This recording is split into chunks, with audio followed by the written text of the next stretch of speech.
দর্শক, আমরা ভোটের একটু খবর জেনে নিতে চাই। আমাদের সহকর্মীরা রয়েছেন সেখানে, আমরা একটু সেখানকার সবশেষ ভোট কেমন হলো, সার্বিক পরিস্থিতি কেমন ছিল, কোনো ধরনের অপ্রীতিকর ঘটনা ঘটেছে কিনা সেই বিষয়গুলো নিয়ে সার্বিকভাবে জানতে চাইব। দক্ষিণে কংগ্রেসের অবস্থাটি বা কেমন। শুভজিৎ রয়েছেন আমার সঙ্গে। শুভজিৎ পুত্রতুণ্ড পশ্চিমবঙ্গ থেকে আমার সঙ্গে যুক্ত হয়েছেন। শুভজিৎ, আপনাকে আমন্ত্রণ ওয়ার্ল্ড নিউজ টুডেতে।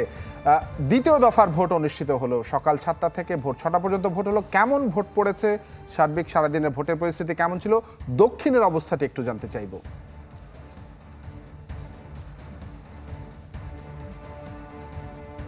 দেখুন, বিকেল 5টা পর্যন্ত ভোটের যে ফলাফল সেটা কিন্তু ভোট কাস্ট কতটা হয়েছে সেটা নির্বাচন কমিশন প্রকাশ করেছে।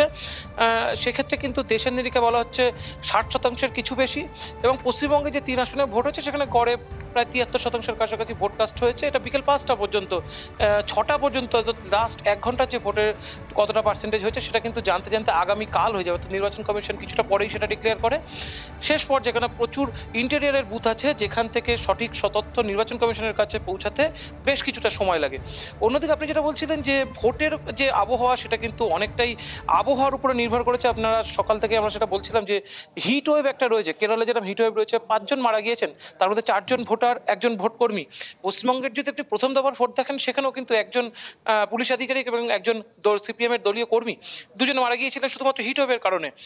এবং এই আবহাওয়ার খামখেয়ালিপনার মধ্যেও কিন্তু যতটুকু এখনো পর্যন্ত ভোটারদের লম্বা লাইন সেটা কিন্তু দক্ষিণ ভারতে মূলত দেখা গিয়েছে, এবং দক্ষিণ ভারতে ব্যাপক পরিমাণ ভোটার তারা কিন্তু ভোট বুথমুখী ছিলেন। কেরলে যদি সকাল থেকে দেখেন বুথে বুথে ভোটারদের লম্বা লাইন ছিল।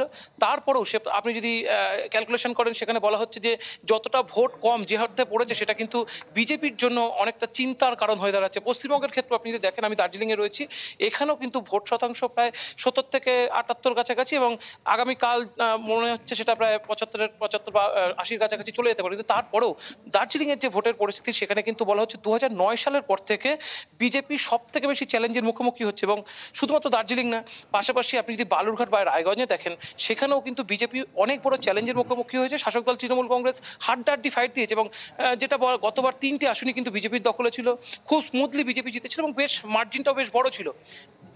আজকের যে নির্বাচন হলো সেই নির্বাচনে কিন্তু বিজেপির যে চিন্তার যে ভাত সেটা কিন্তু অনেকটাই ফেলে দিচ্ছে, এবং বিজেপিকে ভাবতে হচ্ছে যে এই আসনগুলোর ফলাফল কি হতে পারে। দক্ষিণ ভারতও যদি আপনি দেখেন, দক্ষিণ ভারতেও কিন্তু কর্ণাটকে বিজেপির ফল কিছুটা ভালো হতে পারে বলে মনে করা হচ্ছে। কেরলে কিন্তু বিজেপির সম্ভাবনা এবারেও নেই, এমনটাই বিশ্লেষকরা প্রত্যেকেই বলছে। জি শুভজিৎ, আপনাকে ধন্যবাদ। আপনার বিশ্লেষণটি আমরা জানলাম। আমরা আমাদের হাতে এই ভারতের লোকসভা নির্বাচনে আরও একটি প্রতিবেদন রয়েছে, আমরা সেটি জানাবো দর্শকদেরকে। সঙ্গে থাকায় আপনাকে ধন্যবাদ জানাচ্ছি।